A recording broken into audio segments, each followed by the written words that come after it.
When we're talking about cycling, we're obviously not just talking about a means of transport. This is, for a lot of people, a means of liberation. Between the traffic calm streets and the segregated routes and the protected intersections, it's possible to cycle from door to door virtually anywhere in a city in the Netherlands. And that's really the conditions that you need to create if you want mass cycling for everyone and not just the fit and the brave.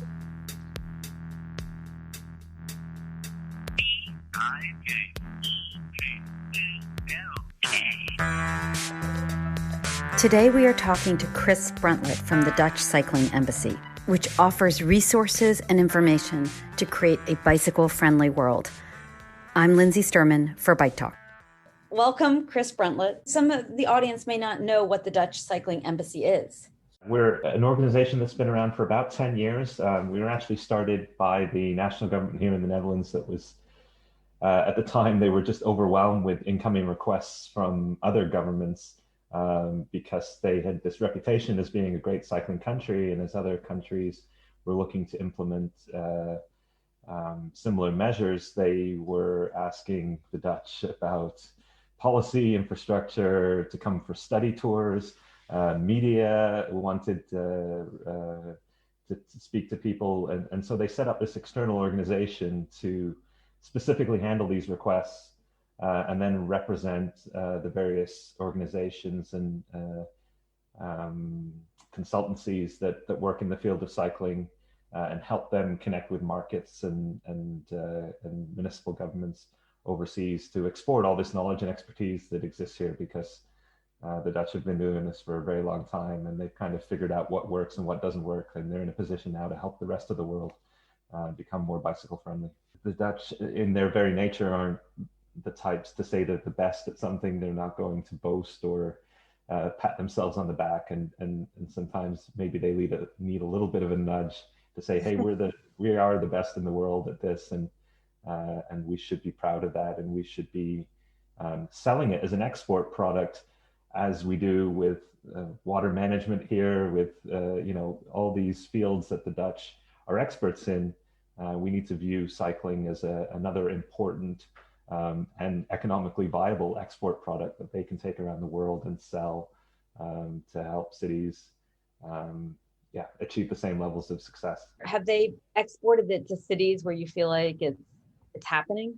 Yes, but it's as we often stress, it's a decades-long journey. It's a multi-generational journey. Nothing's going to happen overnight. But in the book that I co-authored with my wife Melissa, we actually highlight 10 cities in America and Canada that have learned from the Dutch and have gotten started on their own journeys. These are the usual suspects, Seattle, New York, but also less likely places like Austin, Texas, Atlanta, that have taken inspiration from what Dutch cities do and gotten started. And they are many years away from the double-digit mode shares that the bicycle enjoys here, but they've got a plan, a very concrete long-term plan that's largely been embraced by the public and the politicians. And they've also secured the funding for the most part, and now are in the position where they're building it literally cycle track by cycle track with a long-term vision to maybe not get 50% of all trips made by bicycle as are made here in Delft, but 15 or 20%, which I think is more manageable in a fairly car-dominated US context, in a more sprawling context, but also using cycling to combine with public transport and just give people options, because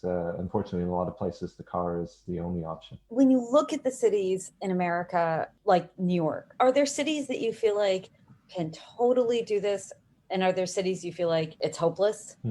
That's a great question. Again, it's not copying Amsterdam or becoming Amsterdam. It's just taking inspiration from Amsterdam to make your city a better place and giving people choice in their mobility options. So as I was saying with Atlanta, it's not just a matter of building cycling infrastructure, but combining the cycling with the bus network and the train network there to create this multimodal system. So even in a place like Atlanta, it's possible to build more cycling into the city. It may not be the same levels as elsewhere in the world, but it's certainly a viable option. And it's perhaps even easier in places like that because they have so much space on their streets. And it really just comes down to how you allocate the space on your streets.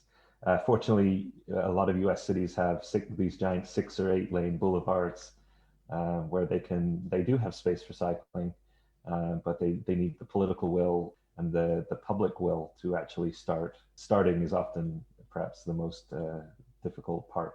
How do you find the best way to allay people's fears and misbeliefs and to break through?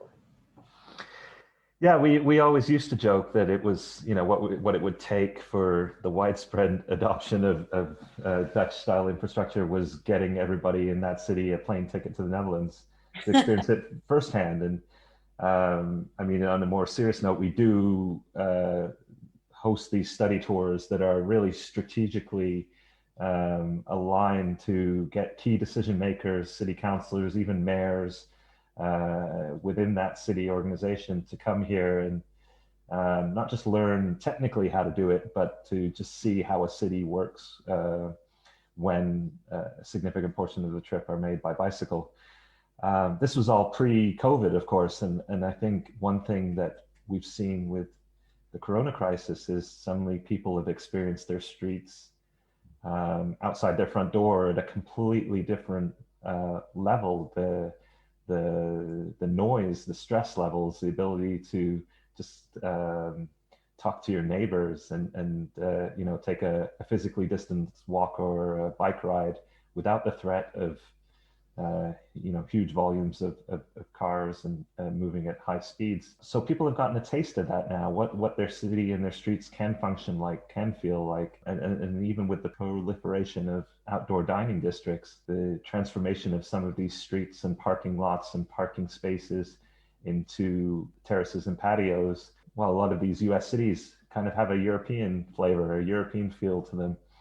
And the trick, of course, is always turning that latent demand and that thing that people are experiencing into permanent change. And right now, what we're working on, albeit mostly digitally, is webinars and digital learning and workshops to help cities come up with strategies to make some of these temporary measures more permanent and capture some of that momentum that's been created from the coronavirus. And it's obviously a terrible situation, and the economy is going to take a long time to recover, and endless people have suffered in terms of their health. But it's really challenged us to look at our cities and our streets specifically and ask very important questions about the allocation of space and who should they work for. And we hope that this is the start of a transformation process of our cities to make them just more pleasant places to live. If people in Los Angeles wanted to make a city where at least some people could bike, are there best practices around that? Absolutely. Yeah. And I think at the very beginning, it's important to stress that it's not black and white. We're not expecting everyone to switch to the bicycle for every journey that they take. And especially in a sprawling region like Los Angeles, people are traveling significant distances, and the expectation that they all start cycling all of a sudden is not realistic. But the statistics about how many short car trips take place in our city are quite astounding, and it's millions and millions of these short 1 or 2 or 3 mile car journeys that we take because driving has just been made the most convenient and the most comfortable option. And so we often when we're working with a new city, we look at trying to capture some of those short car journeys, 15% of those car journeys under 3 miles. The effect on congestion, the effect on air and noise quality is significant. And that comes from mostly looking at the network level, not necessarily in designing individual cycle routes one at a time, but this concept of a minimum grid to get people from door to door. And that is a very important part of the planning process that I think a lot of cities skip. But coming up with a vision of where you want to be 10, 20, 30 years from now, and then selling this to the public as a way of increasing choice, increasing affordability, livability, sustainability, all these things that our cities are grappling with. Cycling just happens to be one of the answers to a lot of these really difficult 21st century challenges. What do you find the most persuasive arguments? Climate, Yeah. livability, healthcare expenses, like what gets people? Decision makers want to hear, especially politicians, they often talk in terms of dollars and cents. So this is, a mode of travel that's going to save us money in terms of road maintenance and congestion and the infrastructure costs for the general public. You may not want to get into facts and figures, but talk more about the emotional aspects of quality of life improvement and how good it feels, how fun it is to get on a bike, and how much freedom and autonomy that offers. But I think one thing we always stress is that in order to make these changes, you have to find a really broad coalition of like-minded groups, and that is, the public health authorities who need to be convinced about the health benefits. It is the neighborhood associations and the families. It may be any number of groups that all have their own separate levels of interest and expertise, but they can usually be brought under this big umbrella of building a more livable city, and that's when you really see that the changes can be made. That's so interesting. And are there raw numbers that you guys talk about in terms of healthcare dollars saved? Obviously, there's climate. I mean, around poverty. Are there raw numbers that resonate with elected officials? Yeah, so one of the members of the Dutch Cycling Embassy, it's a research agency called Decisio, and they're based in Amsterdam. And they do this really interesting kind of social cost benefit analysis around a cycling plan or a cycling project. And they look at, it's usually here in Europe, for every every euro that's invested in cycling, what are the returns on that investment in terms of health benefits, reduction in congestion, increase in productivity, I mean, it varies from city to city, but we often talk about a return on investment of 20 to 30 euros for every single euro that's invested. And it's really remarkable when you're talking about how little how little money these projects cost. I mean, the big Hovenring suspended cycling roundabout that was built in Eindhoven a number of years ago, that is just like this amazing piece of cycling infrastructure that hovers over the intersection and has become an icon for this city, was built for about 5 million euros, which is, the rounding error on a big motorway project. And yet when you think about all the benefits, the economic benefits it's brought to that region, it's very difficult to think of it as just a cost to that city, because it's brought them so much more in terms of attention and economic development, and it's helped them brand their city as a really progressive place for businesses to set up and to attract talent to come and work in their city. So I think, there's many economic arguments that could be made, and especially as we look forward into a post-corona world, as we try to stimulate an economic recovery, a Green New Deal, if you will. Cycling should and must play a central role in that, in terms of helping our cities bounce back and not spending money on doubling down on autonomous vehicles and ride hailing and all these kind of really inefficient modes of transport and expensive modes of transport and exclusive modes of transport that only serve a certain segment of the population and cost our governments a lot of money to move these big metal boxes around. I couldn't agree more. So say the name of the group again. Decisio, Decisio, and I can certainly send you some links to the studies that they've done. For example, and this is one of the more powerful examples, did a study for the Italian national government right when the coronavirus hit, and the Italian government was interested in learning what the impact of Corona would be on their streets in terms of all these people that were no longer using public transportation. They were scared or dissuaded by the threat of transmission to not take the bus or the tram or the train. The cost to society if they all started driving all of a sudden on top of the existing traffic. And so they were able to weigh various scenarios in terms of could the Italian government enable some of those people to get on a bicycle and cycle that trip instead of getting in the car. And again, they obviously found that for every euro invested in creating new space for cycling, it converted people or convinced them not to drive and ultimately save society billions of euros versus an investment of a few million euros in creating that space in their cities. Wow. The numbers around healthcare, those seem very significant. Is that something that they're putting into dollars, and that people really, sometimes I feel like people sort of disregard the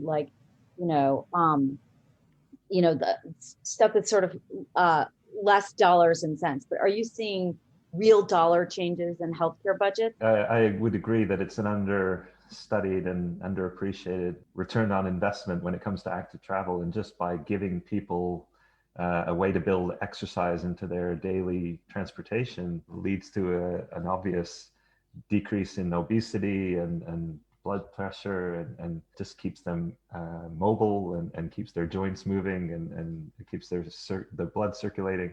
I'm going to not quote you any numbers because I can't remember them off the top of my head, but there are studies that show that the levels of cycling here in the Netherlands prevent, I believe, 6,500 premature deaths every year. And the savings on the Dutch healthcare system is between 5 and 6 billion euros, which is something like 3% of the gross domestic product here. So again, simply by investing a few millions euros in giving people an active way to get from A to B, the healthcare system is saving itself billions in terms of treating people for obesity and cardiac conditions, and even forms of cancer have been shown to be reduced with people that are more active. And you can see it in the types of people cycling here. I mean, it's not uncommon to see people cycling around in their 60s, in their 70s, even in their 80s. And especially now with electric bikes, it's become one of the more popular modes of travel for senior citizens. And in fact, there's an amazing statistic that they cycle in larger numbers than young adults because for them, they can no longer necessarily drive. And so the bike becomes their means of participation in society. It becomes a way to get from A to B and live their lives instead of being reliant on others for their transport. And instead of being locked in their houses and trapped. So when we're talking about cycling, we're obviously not just talking about a means of transport. This is, for a lot of people, a means of liberation. Mm-hmm. Do you find that the argument that everybody will get in shape, that it'll, it's a great alternative to going to the gym, is that something that hooks people? Yeah, not necessarily. I mean, I think there is still this conflation between cycling for sport and cycling for transport. And one thing we tend to stress is that you don't have to be physically fit to get on a bicycle, and it definitely doesn't necessarily involve a change of clothes and a shower and losing all this sweat. It can be done with the right bicycle under the right conditions. Just like, no more strenuous than walking. We often refer to it as walking with wheels. So there's certainly, I think, important to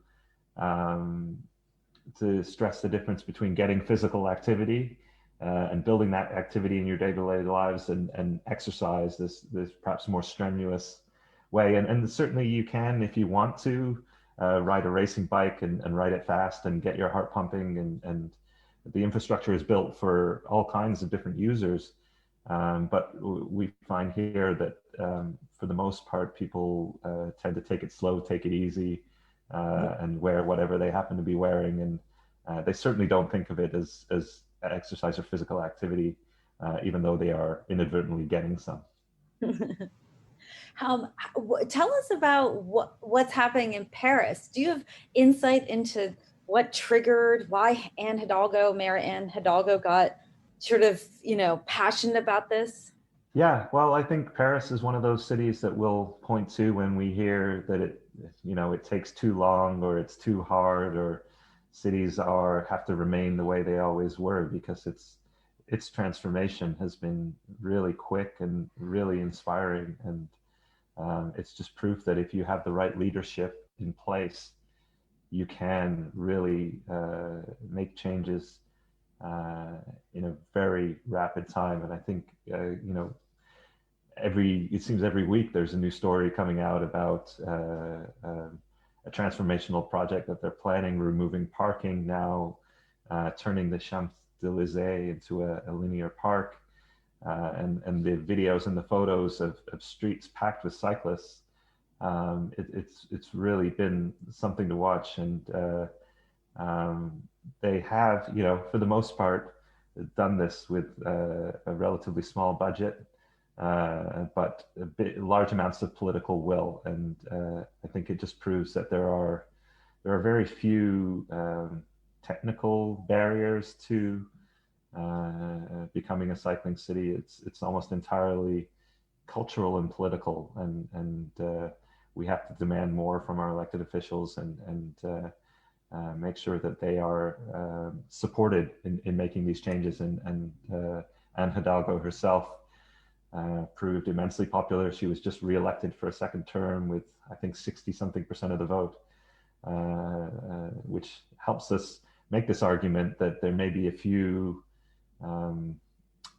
angry voices, vocal critics out there that are resisting change, but for the most part, the electorate, the people who vote, may not be tweeting their support or attending public hearings or out there advocating for other choices, but they will vote for you if you put your neck on the line and try to make change, because the status quo is very seductive, I think, for elected officials. But we're seeing the cities that are really transforming themselves are ones that are willing to be brave and try something new. Have you seen it? I mean, there's the Anne Hidalgo model of change where it's somebody who is a passionate leader, as you say, like uses all their political will. Is it ever the opposite, where it's the people who rise up and demand it?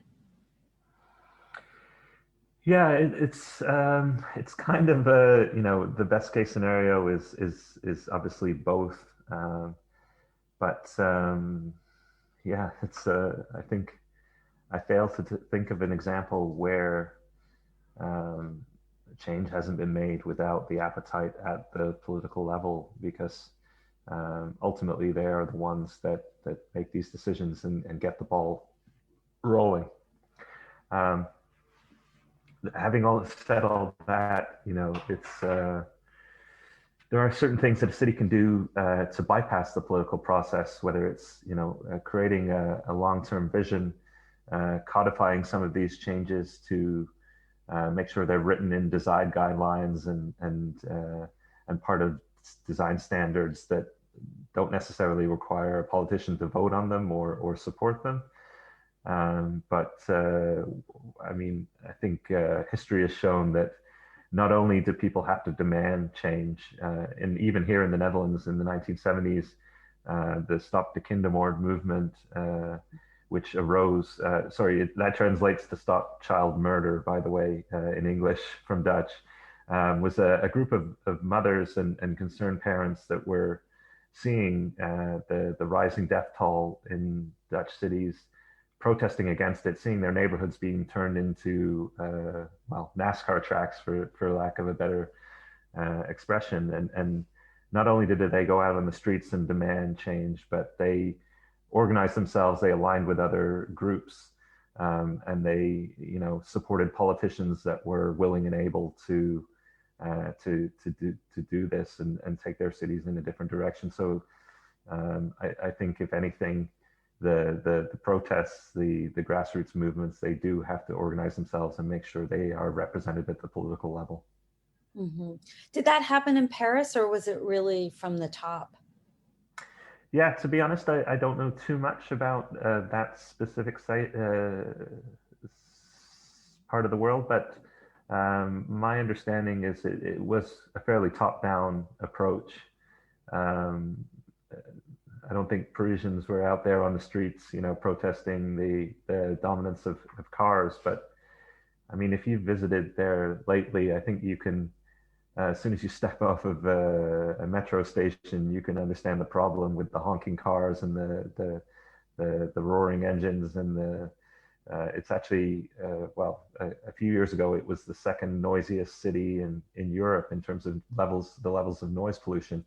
So the problem there is quite clear and quite tangible when you're walking or brave enough to cycle its streets. And I think Anne Hidalgo just recognized that if Paris was to remain relevant and resilient and sustainable in the 21st century, that it was going to have to transform its streets. And lucky for her, it, again, maybe not American style boulevards and streets, but this Haussmann grid that was implemented gives them a fair amount of space to reallocate some of the curb space and some of the lanes away from the car to cycling. And as we discussed earlier, we're seeing the result of that, and it's quite inspiring. They still have a long way to go, don't get me wrong, before they're you're seeing young children on the streets of Paris cycling. But I think now they're at a real tipping point, a point where the momentum is there, but they really need to now start taking the next steps in terms of making their city work for 8-year-olds and 80-year-olds. And to get there, do you really just need a protected bike lane everywhere? This is going to be an unpopular statement, but the short answer is no. But there is nuance and a lot of conditions there. The Dutch approach has always been to segregate where necessary, but mix traffic where possible. And the attitude is such that if the speed and volume of cars can be reduced to an acceptable level, that is 30 kilometers per hour, 20 miles per hour, and no more than, I think, 500 to 1,000 cars per day on that particular street, then it's deemed that mixing cars and bikes is acceptable. But if the speed exceeds 20 miles per hour, if the volume of cars is at a certain threshold, then the national design standards stipulate that a physical separation is absolutely required, and there's no getting away from that. So there are, but it's always context specific, and they have this really great set of national guidelines from the Crow Manual, which this really amazing book that was written in the 1990s and dictates every street design process, redesign process, to make sure that it works not just for the cyclists, but the pedestrians and the public transportation system and everybody who's using that street. And also the intersections. And I think this is another really important point and worth stressing, is that intersections are quite complicated and difficult, but they are where a lot of the collisions occur. And unfortunately, a lot of American cities give up at the intersection and say, oh, it's too complicated, it's too difficult. We'll make the protected segregated bike lane stop at the intersection, and they just kind of throw the cyclist into no man's land for a significant portion, and the Netherlands has protected this idea of a protected intersection where there are curb bulb outs at the corners that protect the cyclists that are waiting and force turning traffic to do a 90-degree turn and make eye contact and actually see the cyclist. And then also have a mid-block island or refuge that means that cyclist is only, well, crossing maybe 1 or 2 lanes of traffic before they're also protected. So it's, again, it's looking at things from a network level, but between the traffic calm streets and the segregated routes and the protected intersections, it's possible to cycle from door to door virtually anywhere in a city in the Netherlands. And that's really kind of, the conditions that you need to create if you want mass cycling, and then that is cycling for everyone and not just the fit and the brave. In the big anxiety in LA is that putting in bike lanes will slow down the traffic, and we're so traumatized by traffic in LA that people can't bear the thought. Do you have guidelines around how do you, because honestly, the conundrum is you sort of want to slow down the traffic, but you also want people to get where they need to go and not be afraid and not be stuck. You put in a bike lane, then everyone's stuck in traffic. We can all predict what the outcome is going to be.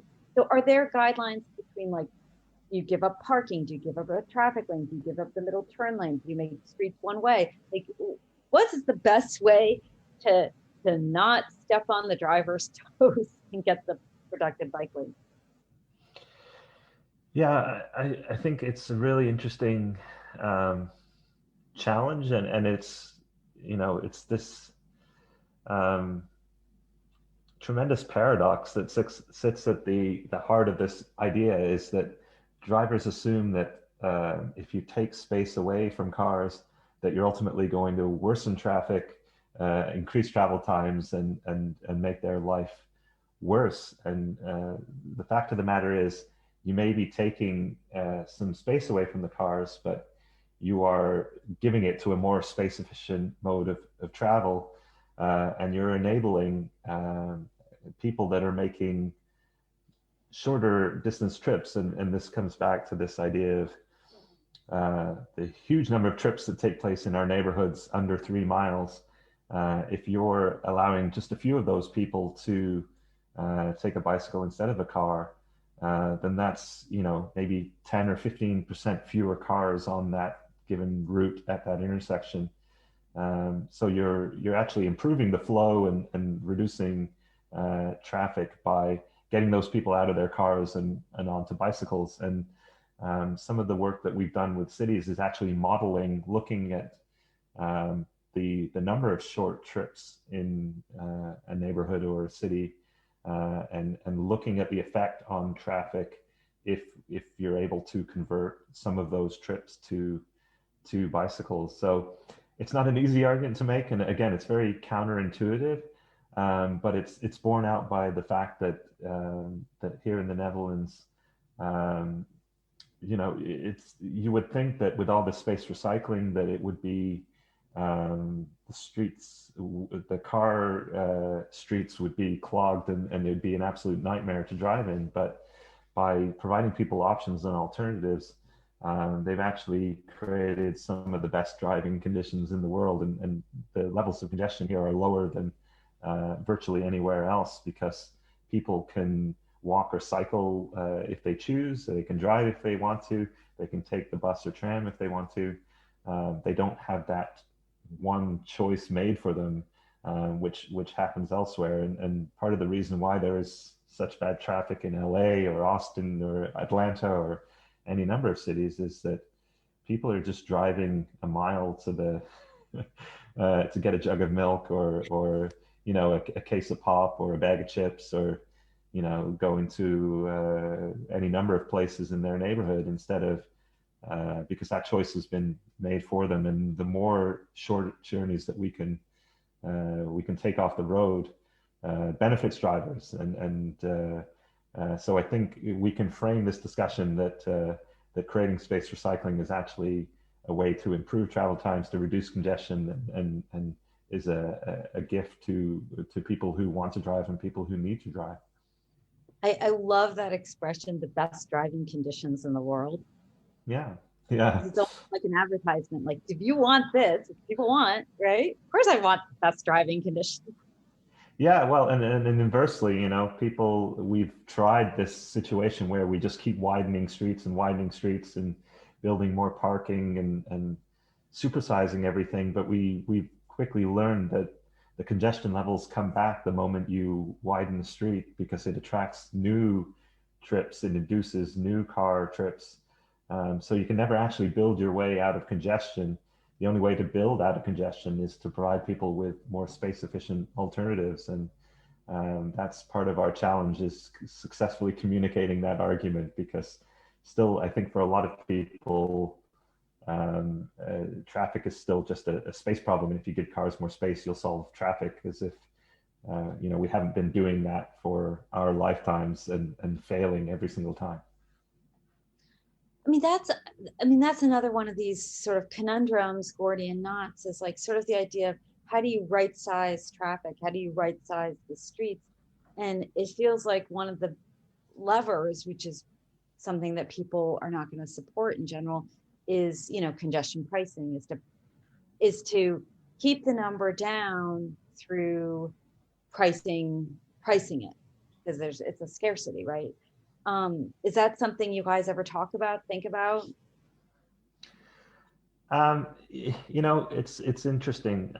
Congestion pricing is not something that's ever been applied here in the Netherlands. And in fact, every time it gets brought up, the politicians immediately dismiss it as not viable or applicable, as if Dutch drivers will revolt and suddenly vote them all out of office. But I think they've taken a more nuanced approach here. And a lot of city centers, they simply institute a policy that designates them as low car. So cars aren't completely banned, but there are either bollards or cameras set up at certain parts around the perimeter of the city. And the only people that are able to access the city are the residents or the businesses that need freight or services. They can get a permit, and same with people with disabilities. They can also get a free permit to bring their car into the city. But everyone else is generally expected to park on the perimeter of the city and then enter by foot or bike. So there's no charge per se for entering the city center, but it's more enforced through these softer measures that make sure that people aren't driving through the city. They're more stopping on the outside and then coming in to shop and dine and socialize and do whatever. But I think we're seeing, elsewhere in the world where maybe full-on car bans aren't necessarily going to work, that in Stockholm and London and now in my former hometown of Vancouver, there are discussions about congestion pricing and just providing a bit of well, we often talk about carrots and sticks, the stick end of the equation, to just nudge people away to more responsible mobility choices rather than defaulting to the car. If you're going to not hit them for $5 or $10 or whatever it happens to be, then maybe you can convince them to take the bus instead or the bike instead. And those that can afford it will afford it. But in London and Stockholm, I think you've seen that initially there's a lot of resistance, as there always is with these measures. But once they start getting implemented, people embrace them, and they see that it's ultimately about making a better city and making a better city center where people will flock and spend their money and socialize with each other, because cars don't spend money, people do. When you think about LA, just because that's where we are located and Bike Talk is located, do you have any advice for whether it's like how you would, what would you like, what would you want to see in a place like LA, or steps you think either activists or electeds should take? Yeah, I mean, so we were, as the Dutch Cycling Embassy, we're lucky enough to visit Los Angeles November of 2019 for a couple of days. We had some really great meetings with City Hall and LA Metro and the city of Santa Monica, and we were stressing two strategies. The first was to embrace electromobility, e-bikes, and build infrastructure for the electric bike, because I think you're seeing here in the Netherlands, it's enabling more people to cycle longer distances and take trips that they may otherwise have deemed impossible by a regular bike. So one of our participants, a consultant called Bike Minded, is working on the LA River project that is going to hopefully, transform a large part of that city into a greenway and an active travel corridor. But e-bikes obviously make those longer distance trips all the more viable. But we need to be designing our infrastructure to allow for perhaps slightly higher speeds, the ability for people to pass comfortably one another, and then providing end of trip facilities that accommodate for that. So secure bike parking for a very expensive electric bike, charging facilities, and really thinking about that door-to-door experience. The second thing that we were stressing, and hence our meetings with LA Metro, was the bike train or bike transit combination. And it's something I think they do really well here in the Netherlands, is plan their cycling network with their public transportation network at the same time. So a lot of the bike lanes feed into the public transport system, and then there's secure bike parking provided at the stops and stations. And the reason is quite simple, in that we will perhaps walk about 1 kilometer to a stop or a station. We can cycle 5 times that in the same time and with the same amount of energy. So suddenly you've got a catchment area or a radius that's 5 times bigger. So that's a significantly higher number of customers that can access your public transportation system, and has the added benefit of putting more cyclists on the bikeways. So there's this virtuous circle that exists between the trains and buses and the bikes, and the two kind of feed into each other really well. And I think, especially in contexts like Los Angeles, where people are perhaps spread a bit further apart, they're traveling longer distances, allowing them to cycle to their local bus stop or subway station would go a long way to feeding more customers into the transit system and getting more people on the bikeways. But you have to think about designing your infrastructure stuff as such, providing secure parking where it's needed, and making the payment and ridership system as seamless as possible. Here it's done with a single smart card where you can access virtually everything with a tap. And I know, in fact, actually the LA Metro was the first in North America to allow people to pay for the bike share system with their tap cards. So there are a lot of things that we can do to create more multimodal cities. Again, it's not just about cycling.